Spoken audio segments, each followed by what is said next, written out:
Hello, welcome to the 5th episode of Scary Thoughts, Horror, Philosophy, Culture. I'm Marc. And I'm Chad Lott. And in this episode, we're going to be covering the 2009 film, The House of the Devil, directed by Ty West. And just a heads up, next episode, we are going to be talking about the Rocky Horror Picture Show, Let's Do the Time Warp Again, the recent rebooting, starring Laverne Cox. And for that episode, we are going to have our first guest to Scary Thoughts, Joshua Grinnell, aka Peaches Christ. Very exciting. Yeah. As always, this is a spoiler-filled show. If you haven't seen House of the Devil and you want to be surprised by its explosive ending, don't listen to this until you have seen House of the Devil. At the very least, or at the very worst, you now know there's an explosive ending.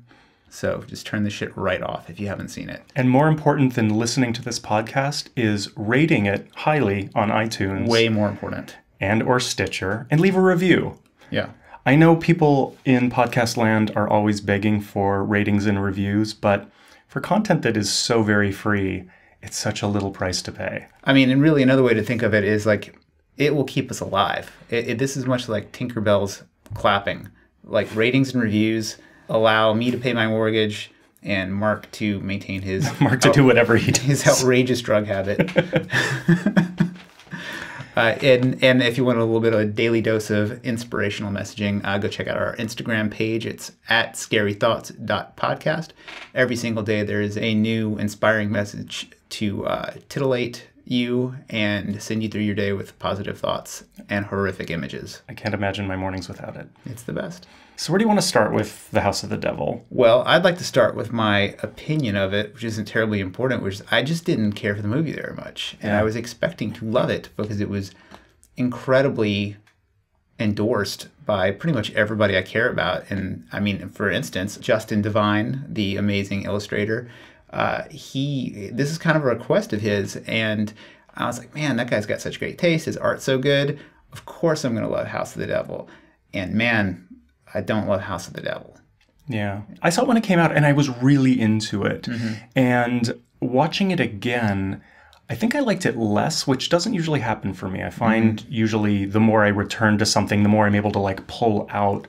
And this film it felt a little flat on rewatching it. And I think the reason why is perhaps similar to why you didn't like it, which I think is about the moment it came out. It was pretty unique, you know, like totally unique. I mean, I couldn't even find like a really solid reference to the zeitgeist of retro horror film from that time. Yeah. And I mean, it probably isn't the first. I'm sure somebody can name a bunch of them, and please do, because I'd love to see them. But you know, in 2009, this was kind of like the kickoff for this sort of thing. It was, and it's really interesting that at this point, when we have books like Simon Reynolds' Retromania, and there's so much discussion about reboots and old properties and how, you know, I'm especially cognizant of this in music, the way music is almost completely stagnant, and nothing has really happened for almost 2 decades of any substance. Right. And that's a very heavy discussion throughout art. And I feel like because film takes so much money to make, there's sometimes it's a little behind the times sometimes. Right. And so the conversations around retro music aren't as present in film as early. And so a film like House of the Devil in horror film was a pretty unique thing at the time, even though, you know, Tarantino, for example, with very huge budgets, had already been sort of like mining retro aesthetics, right? But in the horror movie land, with a modest, but with a medium budget, let's say, it was pretty singular. And I think I really reacted to that at the time. It felt really out of nowhere. And, you know, and now we have Stranger Things, which is which for our listeners who listened to that episode, which at that point I was like, seen it. You know, like in 7 years, I went from like this modest film that just played at the 80s and being like, wow, to 7 years later, this TV show that's like just slam packed with referencing, and I'm already like kind of bored with the strategy, with the tactic. Yeah, I mean, also I think to think about what 2009 looked like the theater in general, you know, you have Saw 6 is out. Like that's kind of tail end of the lame torture porn stuff, and it's also right in the middle of like a ton of like jock rock horror reboots. You know, you have whatever the really shitty Chainsaw Massacre reboot happened that year. You have Rob Zombie's sort of hit, sort of miss. Halloween 2 is out. Some people loved it. You know, I sort of like am into Rob Zombie in the way that I'm into Kevin Smith. Like I'm always kind of on board for something, but not too blind to the trickery. And you know, it's not a great movie, but you do get to see Sherry Moon Zombie's butt for a second, I think, which is always a draw for me. So, but yeah, so you have all these movies that are just exhaustingly terrible in 2009, and then all along comes Ty West, and I believe he had just come off of a studio disaster of a film. So Cabin Fever 2, he basically completely disavows because of studio meddling, and I haven't seen it, but I don't even know what's the studio name that you put on a property when you want to disavow it? Alan Smithy. So when I think it's almost exclusively used by directors when they want to keep their name off of something, when they feel like it's gone so wrong in Hollywood that they want to disavow it, but you can't have a film with no director. Alan Smithy is sort of the collectively decided pseudonym for I want nothing to do with this film. Yeah, so I'm pretty sure Alan. But they didn't let him do the Alan Smithy. Oh, they didn't. Oh, yeah. So his name is actually on it. Okay. And I know he tried to hold it up or something like that. Well, let's talk about Ty West. I mean, I think he's kind of interesting because he is definitely, you know, we've been talking about this sort of like aesthetic horror versus auteur horror versus, and I feel like he was sort of an early version of that. Someone who kind of came along with a writer-director's eye. I'm so glad you're bringing this up. And Ty, I don't think in this case, like, first is best, but he was kind of, that was another early thing. Like, he was looking at filmmakers like Polanski and Kubrick and really thinking about auteur filmmaking and auteur filmmakers that made horror films when he made House of the Devil. And so I think this is the thing about Ty West is, like, if I was going to introduce him in front of a crowd, I would say horror director Ty West. And I wouldn't probably say that about the directors of the other films that we've looked at, like Neon Demon or It Follows. Like, they have a little bit more, range isn't the right word, but they definitely, like, it seems like Ty West has definitely picked up more horror scripts and brought them to completion than the rest of the guys have. And I think that says something about probably his interests. Yeah, and his participation in the films VHS and the ABCs of Death are another testament to that. And The Sacrament. Which I didn't see. Yeah, so The Sacrament is the one that's sort of based on Jim Jones.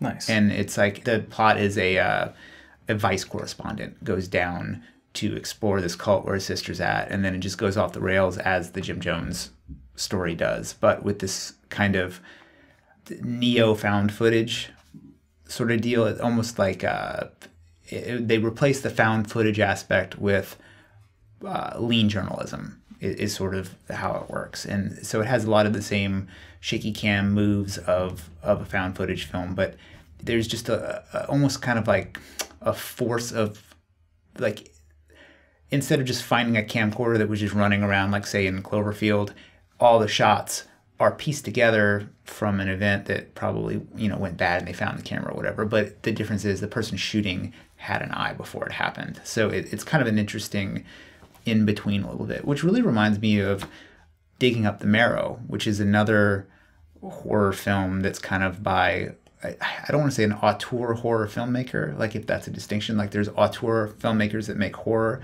and then there's an auteur horror filmmaker, which I think people who are not as kind would just call a fanboy filmmaker. Right. You know, which I think is lame to have that as a negative. Because, you know, if you love something and you want to make things like it, that's awesome, you know.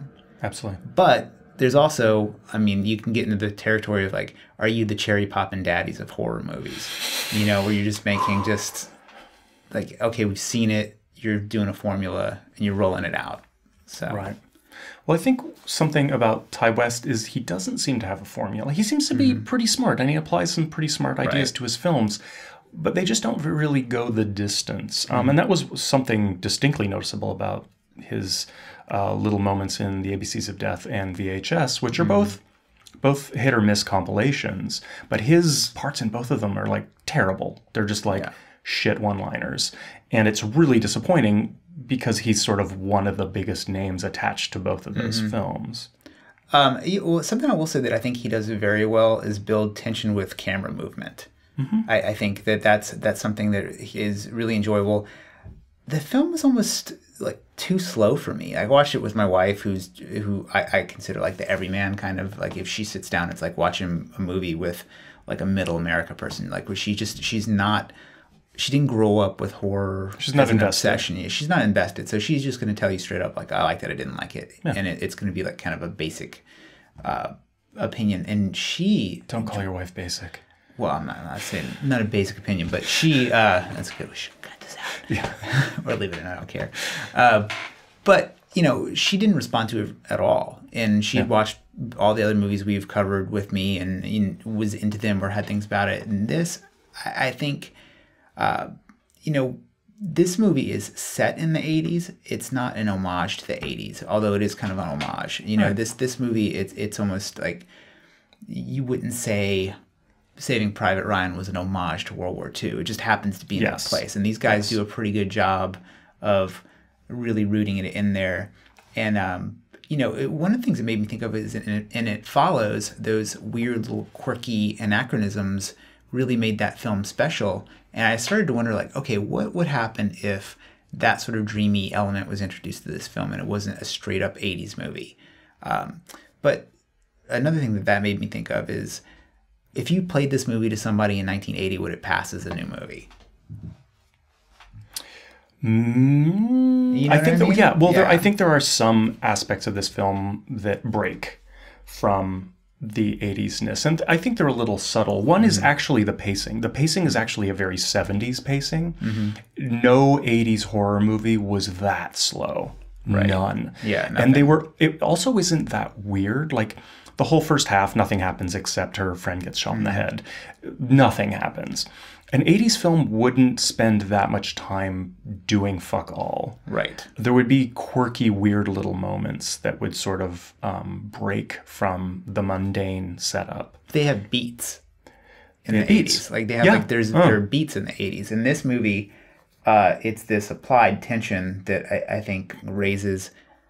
Probably could have been a little faster for my taste. You know, this movie, another thing to point out is how just almost universally praised it was by critics when it came out. I mean, when I was going back researching the film, everybody loved it. Everybody talked about like the Hitchcockian shadows and the architecture of Amityville in the house and just the deep spaces, and in particular Tom Noonan's performance, which I think is pretty reserved for Tom Noonan. It's very reserved, and I think it's another break from the 80s, because in the 80s, I'm about to make a weird generalization that let me know if you disagree, because it's just sort of an impression, but you know, he's obviously kind of this visual reference to the tall man from Phantasm. Yeah, totally, with the bleak Undertaker suit. Yes. And, yeah. But the thing about the tall man and any other sort of bit part in an 80s horror film is that they are creepy or scary. And Tom Noonan's character in this film is awkward. Awkward wasn't an 80s horror film thing. Right. It's a very now thing, actually. Or even a 70s thing. You think about the characters in Dog Day Afternoon. I mean, they were like super awkward bank robbers, ultimately. You know, like one guy's trying to get a sex change. I mean, it's a weird story with odd people. And, you know, if there's any element to this movie that is legit creepy, it's the little tiny mannerisms of Tom Noonan. Like, he holds her hand a little too long when he's shaking her. He asks her to leave the room with his friend to explain something really weird to the main girl, Sam. And it's like, if you've seen him in other movies or even TV shows, like I think he's great in Hell on Wheels, which is an AMC Western, which I really loved up until about the 4th season. And his character is especially good in that show because he oscillates between just manicness and just fully creeptastic awkwardness. Yeah. Moving from the world we're in this movie, I would love to talk about rules of engagement. Sure, yeah. The only thing I really have to say about the rules of engagement in this film is that there's this supernatural element at the end, right? Everything in this film is pretty much like this could happen. Right. It's very real. Sure. Except at the very end, it's sort of what I'm thinking of as the Yara's e-reader from, the clamshell e-reader from It Follows. The sort of like nonsense break is the eclipse jumping in time. Right, the accelerated eclipse. Right, which is delivered to us in the film via a poorly faked news report. Like it doesn't even look vintage. It looks shitty vintage. It looks like it might have been made on an iPad or something. And it just felt like a cop-out and out of left field. And sure, it can have a genuinely supernatural element instead of just a bunch of crazy people sacrificing someone to Satan. But I feel like it just was kind of like out of nowhere, forced uncomfortably into the screenplay. Yeah. Well, to me, just, as a fan of Neil deGrasse Tyson and his constant bitch slapping of flat earthers online, all I can think of is like, I mean, what do you think the oceans would be doing if that happened? That's just like I'm just so rooted in science on this. And I'm not like exactly a science guy or anything, but that was the first thing I thought of was like, man, that's just not a thing. Although... Well, also a news reporter going like, an interesting thing happened to the eclipse, not, it's actually the apocalypse. Yeah. Like the stars and moons and these things that we've been that have been predictable for all of our existence suddenly did something crazy. Yeah, an unprecedented astrological event. Sure. Just like, no experts, just, Yeah, of course. What do you know? Back then, NASA might not have been as advanced. You never know. Who knows? Anyway, so this film with the title sequence is something people talked about a lot, and you have that text at the very beginning that says 70% of Americans believed in satanic cults were up to no good, and then 30% believe that you just didn't hear about them because of the government cover-up. I bet right now those numbers are switched, and that 30% of people believe in satanic cults and 70% of people believe in government cover-up. Nice. Which is kind of interesting. I don't know. And then there's this thing with psychology where as you believe in conspiracy theories, your brain actually changes a little bit to start accepting more conspiracy theories, which is not what happened with the Satanic Panic, really. It was super big, flash in a pan, disappeared. Yeah. So, I mean, for me, the invocation, best word I could choose. It's a great word for this. Of the Satanic Panic was really complicated for me in this film. And I feel like actually, it's taken us, 20 minutes to get to I think the only thing I really have to say about this film is the way it interacts with that. Because despite liking the film, there's something I found, the more I thought about it, kind of objectionable about it. One thing that's interesting about 1983, which is when most people assume this film took place, is that we in America and the world, really, we're in the throes of the Satanic Panic, which I maybe explain a little more in a moment. There's an infinite resources of information online about this, but it functions very much like The Witch.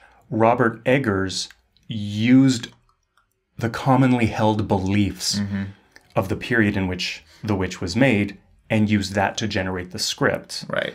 As in, The Witch as a film would almost pass for reality to a Puritan.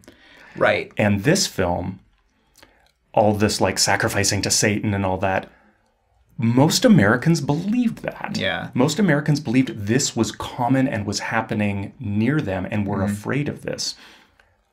But it wasn't. Right. At all. And so it's sort of like The Witch. It's like The Witch was relying on these myths of witches that didn't exist, but the film took it as reality. House of the Devil did the same thing. But I think the difference is that there are no Puritans around anymore. There's still people who believe in witches in this similar vein to that movie, not in America. Not really. Whereas House of the Devil sort of predicating your narrative on something that's been debunked, I think is kind of just art in bad faith. Well, I mean, you could make a counter argument that the type of witch in Robert Eggers' film is debunked. The Salem witch that's just ergot and everybody went crazy or whatever. Yeah. This is I would say the Satanic Panic. I mean, I remember it really strongly because I was into horror movies and stuff in the early 80s in the South. And I remember like third grade reading The Stand, and somebody straight up came up to me and was like, "What you reading that devil book for?" I'm like, "What are you talking about? This is just it's a book about a disease, man. Like, what's going on?" I'm playing D&D by like 7th grade. So the Satanic Panic was pretty live, and it actually did ruin lives. I mean, think about the West Memphis 3. Yes. That is a complete result of the Satanic Panic. Yeah, absolutely. It was a time of an incredible resurgence in fundamentalist Christianity. It was the time of the PMRC. It was sort of an era of new McCarthyism. It was when Michelle remembers that thoroughly debunked book about that woman. Do you know what I'm talking about? The multiple personality lady? No. Oh, that's When Rabbit Howls. That's another 80s psych movie. I'm going to have to... Or a book, rather, yeah. I'm going to have to dig that one up. No, Michelle Remembers is this woman who, through past life regression, basically, it might have been an early adopter of that. Yeah, just uncovered all these memories about satanic sacrifice and things like that in British Columbia. And the therapist that brought all this out, they ended up getting married. And it's just this really fucked up story. And he was actually an expert in the McMartin preschool trial. Oh, weird. There was just so much lying and so much bad faith and so much hysteria around something that had zero foundation in reality. And actually, not only did it ruin the lives of the people who it touched inappropriately, but also there were murders in the name of Satan, not by cults, but by single crazy people who were inspired by the Satanic Panic. Like, it actually caused itself to become true. Right. And this reminds me of, in, olden days, people see fairies, and then they see witches, and then they see UFOs. And, like in the early 80s, lone psycho goes off and kills somebody in the name of the devil. Now they're, they watch a little too much Alex Jones, and they're in a militia that only has one member, or they've like self-jihadied in the middle of nowhere. This sort of thing. And it's interesting that I know there are Satanists, and there's still like theistic Satanists and LaVeyan Satanists and all this nonsense, but none of those people are, committing the type of child murder that's displayed in this film. I mean, I don't think it ever happened. No. Except in Louisiana, the murders that the first season of True Detective are based on, and those came out of a church. Like it was people who were like a youth pastor or something like that. So that was the interesting thing, is that the Satanic Panic ended up uncovering a lot of instances of there was cover up of child abuse from Christians. Right. Yeah. And then the out for them is always like, oh, it was an influence of the devil. It's like, come on. This is ridiculous. Like, you touched a kid, you're going to jail. Like, that's just how it goes. Hilarious. So I still want to kind of ride on this question of what does it mean when you are basing your narrative on something that we all know is bullshit? Because on one hand, Hellraiser, utter nonsense. Yeah. That's what the narrative is based on. I think that that's very different from basing your narrative on something that like people believed and now we don't, and then you're taking that as reality. But at the same time, Satanism looks cool on cinema, like it just does. And so I think, is it bad faith, or is it like sort of like the Manchurian Candidate, where it's like there's no deprogramming hidden, like it's just nonsense. But it made a cool film based on the premise that people believe this stuff, right? Yeah. I'd be curious, like adding on to that, do you think that this movie would have played better if there was no explicit supernatural element and it was simply a bunch of crazy people who had just gotten into the devil and went mad?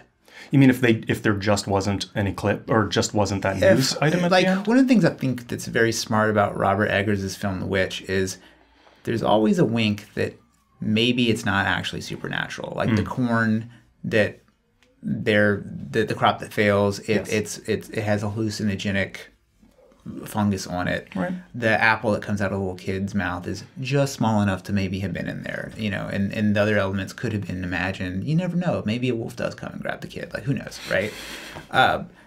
So, Eggers is like, hey, like this happens the way it happens. But this film, you know, you have a weird, like, smooth-faced monster demon come and drip blood on the final girl, and there's a fast eclipse, you know. So these things are happening, and which is odd because the people involved in, I guess we'll call it the cult, don't seem very special. Like the neckbeard guy who's their assistant totally gets wrecked by this young girl. That, you know, she really like smashes her way through all of this. Yes. Well, which I mean, I think that does bring us to speaking about methods of vanquishment, which is very odd because the antagonists in this film, the Satanic cult, which is just 3 people. That we know of. That we know of. But, right. but Neckbeard, the son, he is the pizza guy and dispatches the best friend and is part of the ritual. So there's only 4 Satanists in this movie. Right.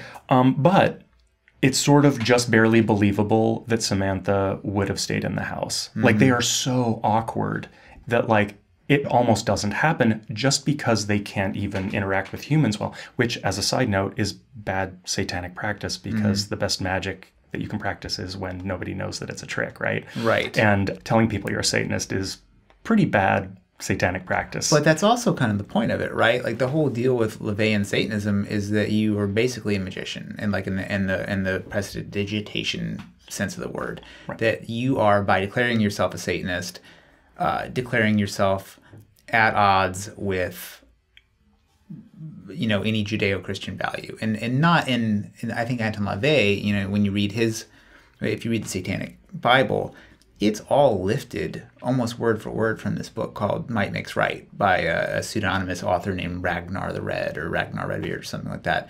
And it's all from there. It's just rehashed like Nietzsche, or, you know. And so that's a very different, like what Satanists consider Satanism to be is never represented in film ever, other than like an Unger film or something like that. You know, that, true. Yeah. But you know, this sort of non-existent Satanism, it's like the non-existent witchcraft. Remember in the witch episode, we were talking about how like Wiccans were mad at the witch. Yeah. They were the only people who didn't like it. Yeah. Well, I think this is what tvtropes.org calls Hollywood Satanism. Right. Which, just saying that, you're like, oh yeah. I mean, I would even perfectly applied. I would even maybe go as far as to call it afternoon special Satanism, you know, or after school special Satanism. Totally. And you know, the one thing that's weird with the lead girl or the final girl, one thing I like is that when you go to Jocelyn Donahue's Instagram page, she just self-identifies as the final girl in her little bio on there. Yeah, she's in it now. Yeah, she's a hardcore, you know, she's like a horror actress. That's her deal. But they try to make her, there are moments in the film where they seem to suggest that she might be insane. Like she's constantly talking to herself, batting herself on the head, talking to herself in the mirror, and it's just not really walked out at all. And I think that what she does at the end when she shoots herself at the end, I think is completely, I don't want to say out of the character, because who knows, the character's not developed enough to really know. True. But it's like post Roe versus Wade. It seems like you would just shoot that dude and go get an abortion. You know, if there's any case when abortion is necessary, incest, rape, devil possession. I mean, that's pretty much it. I mean, I would love to see like how like a Mike Huckabee would legislate that. Like, I would like to see that movie. Yeah, like you have a trial, right? It's like, you know. Well, I mean, if you believe that the devil is real, can the devil inseminate a living woman? And then what are you going to say about Roe versus Wade? You know, it's like a really extreme version of that. Like, would you kill Hitler if he was a baby? Sort of, you know, question. And I always say, fuck yeah. You know, like, no problem. Like, other people, like, are weird about that. I just don't understand people's hesitation. Never hesitate. Yeah, if there's an evil entity about to be born, you have to shut it down. Yeah. Well, okay. Speaking more about killing and killing effectively. Sure. I just sort of really felt like it sort of felt like a flaw in the film, honestly, that the Ullmans are completely incompetent. First of all, that they were awkward and just barely managed to keep her around. What if she was the second babysitter that wouldn't stay? What were they going to do? Then Victor, the son, how did he know that the best friend was going to pull over What if she didn't pull over for the cigarette? She would have gotten away, Yeah, right? she would have just left. Right. That was completely random. And then later he's like skulking around the house. Could have easily been seen by Samantha, but just happens to not. Then when they tie her down, they don't tie her down very well. No. She gets out of that ritual pretty easily. Then Victor doesn't do a good job of vanquishing her. And then Mrs. Ullman later, she like turns her back on Samantha, which helps Samantha ultimately get away. So it's not actually the cunning of our final girl that gets her out of the situation. It's actually that this family of Satanists are totally incompetent. Right. And, I'm curious, like, what he's trying to say with that. Is it just that's just the way it went down? Or is he just trying to say that, hey, look, Satanism's dumb? Or, because, there's a scene in the Spawn movie, the one that has John Leguizamo in it, and he's, like, actually the only really cool part of the Spawn movie. And there's a scene where they have a really dumb metalhead, like, familiars helping them out. And he makes a comment that I always loved. It's like, Satanist, they're worthless. He's a demon, and he's, like, stuck with, like, the only humans that will have anything to do with demons. And they just suck because they're... they were the type of people that people thought not listen to metal, like your Bill and Ted type. That's kind of how it's played. But now you have a very academic Satanism that's kind of come to the forefront in America with the Baphomet statue group, which is basically like an art protest. And yeah, it's weird. Like those people are not mentioned or attached to this film in any way, but they were part of the marketing campaign for The Witch. Yeah. It's interesting what like just 7 years difference make or 6 years difference make. Yeah. So what did you think of her suicide attempt at the very end? I mean, for me, if I've taken out 2 or 3 people already, or 2 people, and the last person is an old man with a cane, he's getting shot. Especially at that point, she wouldn't necessarily know anything supernatural was afoot. She just had some deformed person crawling on top of her, drew a pentagram on her. It's not like she took a pregnancy test. It's like 3 6s in the little strip. Oh my God. I don't know. Bad choice. Yeah. As much as I like this film, I think I just enjoyed this film because it was just like, it had a pretty good atmosphere, and I think I tend to like my films slow, but I tend to like my violence out of nowhere, like Let the Right One In. Right. Perfect example. It's sort of like nothing happened, and then some like unspeakable violence comes out of nowhere, and then the movie just kind of continues on slowly.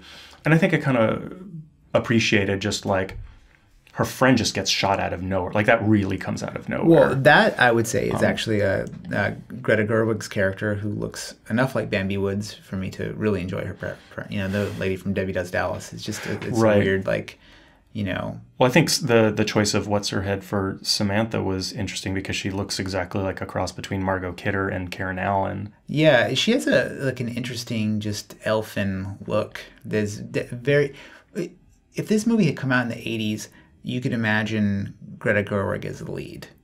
Not this like kind of awkward, shy, like Judy Blume looking ass girl. Right. Like it was interesting casting choice, I guess. I don't know. Although at that budget, I imagine sometimes you just take the best person you can get at that price. So who knows what? So you get the mumblecore darling. Yeah, I mean, and this movie's too orthodox horror for me, I think, to want to try and slam it into like a weird category like twee horror or something like that. I think this is just straight up like a horror movie that was made by a super fan using tasteful techniques and choices. Yeah. Yeah. Yeah, a lot of this film really does rely on taste, huh? Mm-hmm. And just in a really specific, very specific taste. And I think that the opening sequence is, after having seen Stranger Things, just like turn that shit up to 11. Yep. Special font, weird period correct, I guess we'll call it period correct editing, that freeze frame. Zooms. Yeah, that sort of thing. I wish I could have seen this movie in 2009 and know how jazzed I would have been by it, because I think I would have been really excited by it if I had seen it back then. Yeah. Yeah. Yeah, possibly. want to go back to talking about Satan. Sure. And this is, again, sort of me going like, I like this film. However, I have issues. Right. Meta issues. I sort of, in a way, liken it to The Conjuring, Annabelle, the Amityville Horror. I'm going on, it's sort of like this bad faith concept still, is that, you know, those films were all, like, I sort of want none of them. Haunting in Connecticut, because they're all based on that couple, Ed and Lorraine Warren, who are total frauds. Right. Just fucking liars. Sure. And they're making really nice money telling their, quote, true story and lending that air, the ability to have title cards that say this is based on a true story because they're liars. Yeah. And so I feel like those narratives are made in bad faith.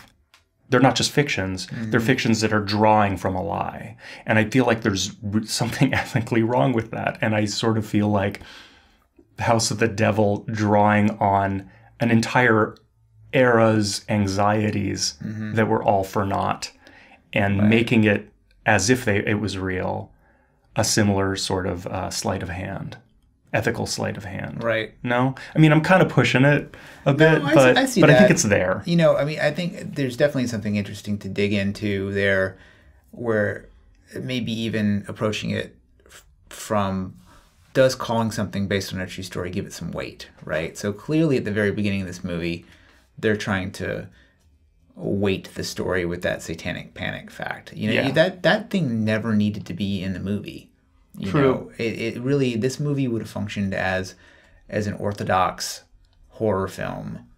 And I think maybe if you showed this to somebody in 1983, they might not have thought anything was up. They might have thought it was like an odd horror movie or something like that. Right. You know, whereas other films are just, they're just so crisp. I mean, this movie's it's shot on 16 millimeter. You know, and there's no like weird after effects or anything like that. So it really looks more like it's supposed to look than a slicker movie. And I think you're right about the pacing. Even the acting a little bit is more early 80s kind of feeling or something, like just like little moments like when they're eating the pizza and they're just sort of like, they're not so bored they can't stand it like the actresses in It Follows. Right. And they're not they're not like the coming of the Goonies, you know, again with like the Stranger Things kids. And the director has just made a thing that is what it is, you know, and I don't know that there's a whole lot more you could say about that. I think, but by saying that, aren't you saying that aesthetic choices don't mean anything? No, I'm saying that sometimes your aesthetic choices can just be so well chosen that that's just the thing. Imagine like if you rebuilt a classic motorcycle, right? And so one of the things in rebuilding, any old machine is like a bone stock restoration. So that's like when you try to make the thing as if it rolled off the assembly line. And I think that's what he's done with this. Another style of rebuilding cars is what like Icon 4x4 does, where they take a cool old Land Cruiser and it looks cool and old, except for everything underneath it is super high tech. And I think that's what a show like Stranger Things is. You know, it's like the resto-mod version of these films, and this is the concourse restoration. It's just, you know, matching numbers, matching engine, matching frame, and you just look at it and you'd be impressed by it. But, you know, what ultimately is the difference between that and then something you find in a barn that's perfect? Yeah. You know, I mean...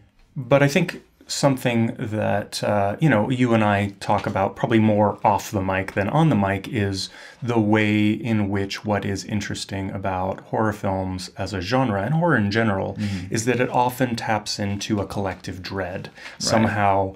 horror films can be a really interesting barometer for our anxieties as a culture. Right. And not always, obviously. Sometimes they're very left field. But what does it mean when a film is about the collective dread of the past, of a past moment? And what does that say about 2009? I mean, I think that The House of the Devil in 2009 wasn't tapping into the collective dread about 2009. It was tapping into the fascination with the 80s. And TV tropes, again, refers to as retro, like as in faux, F-A-U-X, retro.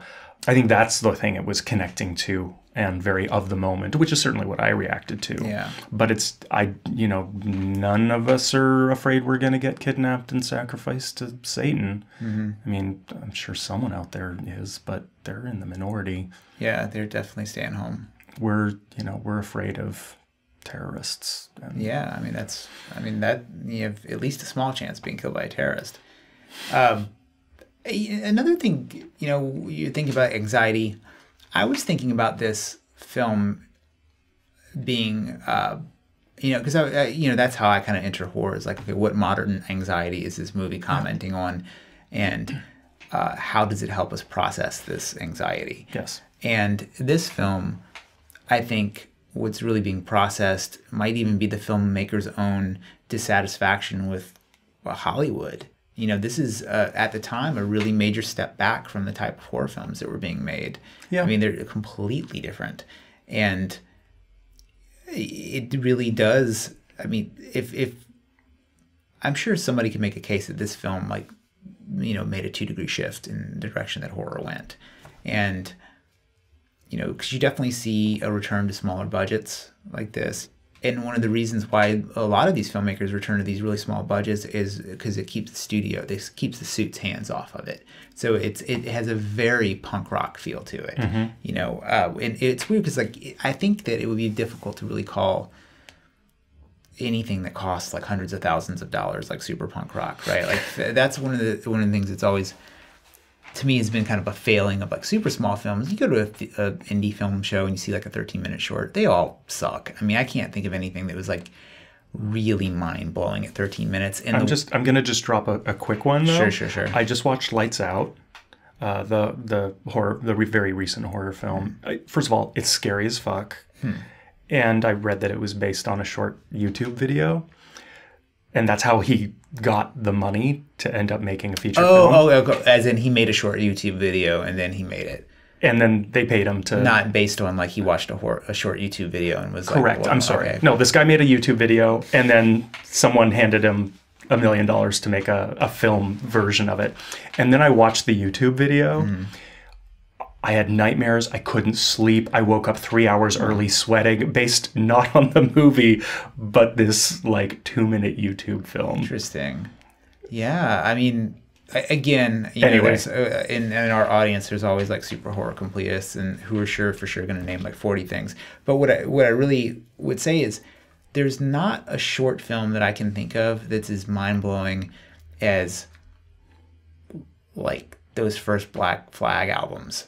Like that's like shoestring, super tight, really small. Like, I mean, what under 15-minute, super small budget movie, maybe other than Clerks and El Mariachi, like those maybe you could maybe say because that's part of the story, that's part of the myth of the indie filmmaker, right? That those films, but even then, like Clerks is charming, but it's not great compared to a great film. Like, I would take Black Flag's Damaged and put it right up against Led Zeppelin 4. I don't give a shit. Like, I think they're equally great. They're two totally different styles. But I wouldn't take Clerks and put it up against Schindler's List. It's such a wide gulf between those things. And really, that's not. I don't even think that even has to do with anything other than the amount of money it just takes to make something like that. It's true. I mean, it's like. I think Blair Witch is a good example in that. Well, no, I mean, I would never talk about a Spielberg film as being good, but I would never. But what? Yeah, I wouldn't put Blair Witch up against. E.T.? Fuck that movie. Fuck that guy. What? No, let's talk about this another time. Okay. I'm reminded of in This Is the End, the James Franco and in the World movie where the demons come. These guys all play themselves. Seth Rogen, Danny McBride, they all play themselves, and there's been an apocalypse. But there's a scene in it where one of the characters who's sort of a hater, they imply that he has feet tastes, and then they ask him about Forrest Gump, and he goes, "That's a total piece of shit." And he's like, and they're like, "What? What?" So I'm going to ask you now: do you like Forrest Gump? I refuse to see it. You've never seen it? No. Oh my God, it's great. I doubt it. We just lost half of our audience. because a quarter of them are siding with you and a quarter of them are siding with me. Oh, no. I imagine like the people who tune in to listen to an academically tinged horror podcast are probably not down with Tom Hanks' finest movie. I think the only good thing Tom Hanks has ever done is Monsters and Mazes? No, his role in Black Jeopardy 2 weeks ago. Oh, I haven't seen that. Dude. Okay, we're way off topic. Yeah, we're super off it. That's okay. That's okay. Nick, go ahead. Getting us back to the film, the reason why I even like brought us down that like rabbit hole of like, you know, comparing like small films and saying if there are any good ones or anything like that is that I think this medium is just so dependent on money. Yep. You know, and when you do make a decision to make a small film like this, because dude stepped down from Cabin Fever 2, you know, he could have probably been like, yes, sir, studio, I'll like line up the dicks. I'll make like a circus seal. It's gonna be amazing. Like I don't care. I'll just keep making these movies. Like I don't know that if somebody came to me with some strong money and some notes, that I wouldn't just keep making shitty horror movies. You know, so I think it says a lot about this dude that his next thing, he goes back to the indie, film house, makes this movie, yes, and then turns around and it makes a pretty good career. I mean, he was very on the table about that. That the effect that making Cabin Fever 2 had on him was definitely to put his guard up very high. Yeah. Okay, back to the movie. I'm very curious about choices made by the filmmaker and what they mean. Right. Because Ty West even says in an interview, people aren't afraid of the devil anymore. And that's why he said it in the 80s. He might have been being coy, I don't know. Right. But it's even conceded by him, people aren't afraid of the devil anymore. And so I kind of have a question, and, you know, nobody's got to defend their art to me, but like, why... It's sort of an extension of a why now. It's sort of an extension of the question about what collective dread does this. But why this family of Satanists? Like, what was the idea? I think it kind of worked for me the first time I saw it. Like, oh, out of nowhere, there's this, you know, blood ritual going on, and then she gets knocked up by Satan's baby, or it's Rosemary's baby, but boring. What is Ty West? Maybe not saying. He doesn't need to be saying anything, but what is it doing by making this choice? You know, for me, it's weird to draw from the past in that way. Yeah. But there's also a bit of a question of like, when does it become fear-mongering? Right. That you're creating an enemy that doesn't exist, that some people believe exists. Like, anybody will make anything. Right. So, as far as making these choices and why, and watching so many horror films, I don't always really question, like, well, why are you telling a story about gremlins or a haunted house? Right. Like, I sort of get it, you know? But with this one, I am left with a question like, why are we dredging up satanic ritual abuse? Why are we, like, in this dated way? And the thing, though, like, I don't even know that it... Okay, for sure it's satanic ritual abuse, right? There's a pentagram on the floor and people are dead. So people have been abused satanically. But... I don't know that I would call this satanic ritual abuse in the way that it took place in the 80s. Like back to True Detective, right? Those murders are, ritualistic. But they have the trappings of Satanism, but they're really motivated by some sort of like creepier, darker urge. In the case of True Detective, or the murders they're actually based on, is just straight up crazy inbred Southern power structure. You know, and that's really what you saw in these types of murders is... really protected, respected people who did horrific shit, and their sort of like go-to motivation was Satan, you know? Right. And like, it's like the church lady in SNL's Satan. Totally. And these Satanists aren't like that. They are really more in line with the weirdo Satanists in Rosemary's Baby. You know, like, talk about awkward Satanists. Like the old couple that lives next to Rosemary. I mean, they're super weirdos. Yeah. Although that's a different type of Satanism. I think that really almost touches like a Bilderberg group, Eyes Wide Shut, secret society of ruling nefarious elite, right?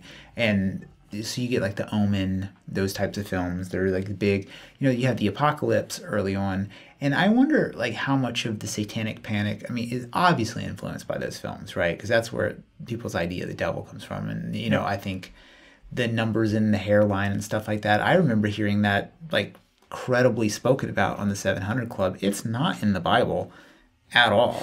You know, as far as I know, the first time it appears is in the Omen. You know, this, like, there's for sure, like, the Mark of the Beast or whatever, but is it, like, 3 6s next to each other? I mean, you know, Nero's number in the hairline of a small child, I don't think that that's anywhere in Revelations. Some apocryphal scroll somewhere. I mean, maybe. Like, some written by hand on toilet paper in somebody's cell. Maybe. I don't know. The ending, it has the classic horror movie open-ended sequel ending, right? So she's, at the end of the film, her head's all bandaged up. She's probably brain dead, but now she's just a vessel for this evil child. No.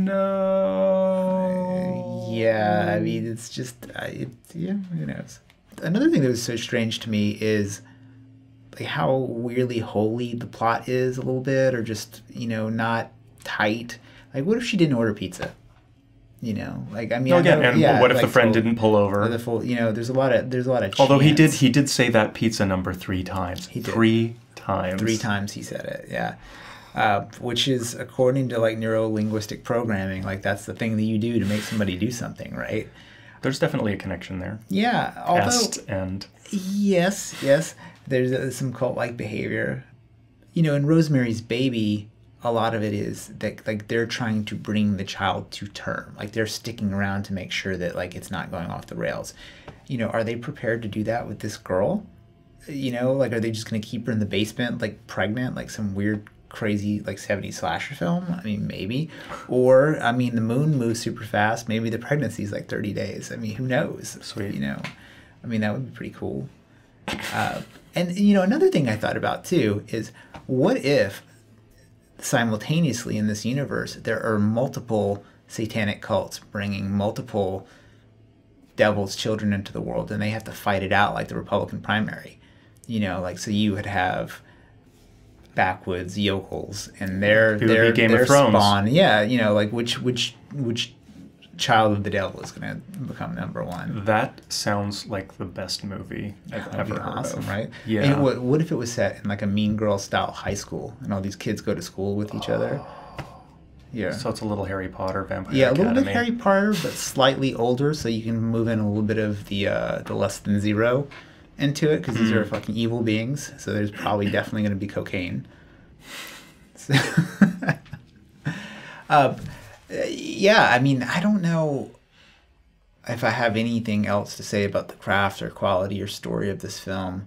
I have spent most of my time thinking about temporality, like when you see a film, you know, and whether or not that would have influenced how much I enjoyed this film or not, and also even what people say about films, like how much it influences. Because when I shut my laptop and stopped watching this movie, my first thought was, fuck, I hope I don't have to watch this again. And because we watched the film multiple times for this podcast, like, this is just, ugh, what a chore.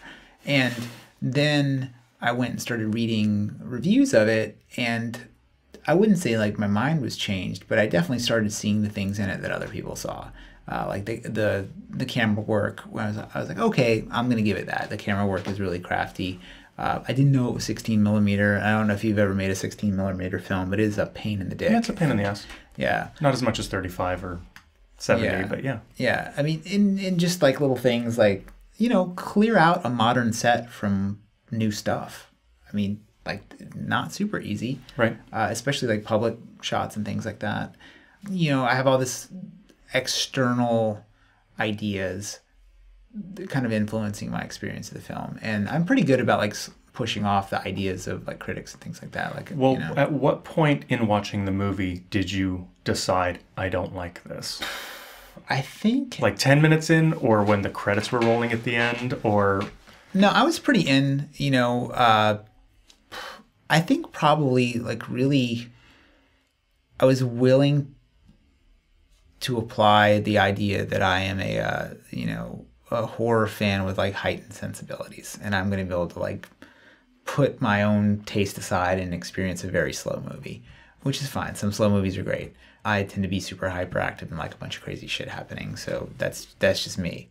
I think just like as the incompetence of the Satanists kind of get rolled out a little bit, I just thought like her shooting herself at the end, it just didn't make any sense to me. It just was, it's like, what is this? This is just cornball, mid-90s indie filmmaking. The lead has to die in it, or, to give this dude the benefit of the doubt, like, is he trying to fulfill the formula of the final girl in an interesting way? Like, it's like, oh, has any final girl ever offed herself? I mean, not that I can really think of, other than maybe somebody throws himself off a building or whatever.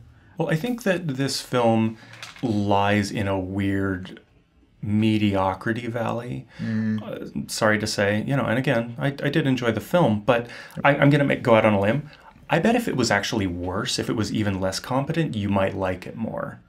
Like it's just a little too competent to enjoy it because it's so clunky. It's like there's the Tommy Wiseau, The Room on one end, and there's Godfather 2 on the other, or whatever canon you want to create on either ends.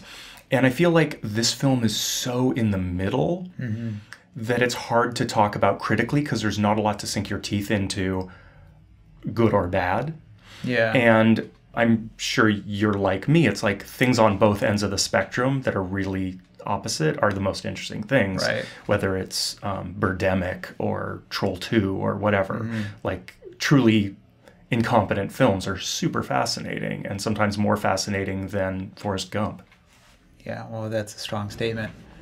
But, the other thing I thought about this movie is I just kept thinking about people who are, like, really into, like, rockabilly. Like I mentioned, like, Cherry Poppin' Daddies earlier, This film, to me, is like Civil War recreation, but for horror films. It's and then there's something to making something cool and orthodox. I mean, you see it in the chopper world right now. Everybody's wants to make the type of panhead that a 1%er motorcycle guy would have ridden in 1970. And you're like, okay, it's not just like some new crazy thing. And like, I love that stuff. I think it's really cool looking, and I get a lot of pleasure looking at it and things like that. But can you really like do anything other than perfect it? Like when you think about like a Japanese rockabilly dude who's just gone way over the edge and perfecting that look as it existed. That's kind of like this, and then but ultimately you're like, oh, you're just like that thing that was before. Whereas a film like It Follows is bathed in retro stuff, but the dream elements of it, the novel monster, I would say maybe even like the better acting of the actress, like all that stuff, the soundtrack is much better in my opinion. All of that stuff makes it a movie that's inspired by but elevated. And while I was researching this, I just like stopped and went over on another YouTube hole, and I just started watching MCs talk about Eminem and how important he was to everything. And one of the guys talked about like, look, everybody in rap is directly influenced by somebody else. And the degree to which you think somebody's fresh and original is probably relates to your lack of interaction with their sources and influences, and then they talked about how, Eminem was just such an original. It comes on the scene. But then there's another interview with Eminem, and he's just talking about his influences. She's like, dude, like I see all of them. Like I see all the meters and patterns that you're like picking up from like these other MCs into you, and then these other guys think of you as so original. And I think like I don't like to see perfect recreations. I like to see new ground broken. You might have this experience like bands that happen to be enjoyed by goths versus bands that are supposed to be goth. It's a totally different thing. Like the bands that are like Cleopatra Records bands, they're terrible. There's not I'm sure there's some band on there, but they are god awful music. It's god awful music. And then a band like Bauhaus is phenomenal. Yep. And it's the same thing. Like I either want to so for me, this movie makes me think of I either want to listen to Bauhaus or something crazy and new. Well, this is, if we're going to talk in terms of music, this movie reminded me of Interpol, who... See, if I would have said that Interpol reminded me of It Follows, like that's where I would have tagged it. Okay. And I would have said that this band would have just been like I don't even know. Well, Interpol was the first band that I remember. Nothing ever stops happening, right? Like everything's always happening. There's always going to be a Cherry Poppin' Daddies. There's always going to be a Psychobilly, and there's always going to be Boogie Rock, and it's just a certain kind of ebb and flow. But Interpol was the first band that I remember mining post-punk and that particular Factory Records bordering on goth sound from the 80s at that moment, and doing it so effectively. It wasn't pure. It wasn't like they were going for pure 80s. Right. But they were the first band to like do that thing before every British band suddenly started pulling the same shit. And to their credit, but if you go back, like, yeah, it's a pretty, the first Interpol album's pretty good. The rest of them aren't, just like, Ty West. He's not a great filmmaker, but he sort of hit on something at the right moment. And that's, I think that's significant. And this House of the Devil doesn't introduce anything new into the canon of satanic cults. And I think that's kind of a fail. Other than maybe a Fast Eclipse. Okay, great. But it was such a throwaway. Like, honestly, I saw the movie and enjoyed it. Totally forgot about that element. It was just such a non-part of the film. Yeah, I'd spent earlier part of that day just laughing my ass off at, flat earthers on Twitter. I mean, it's amazing.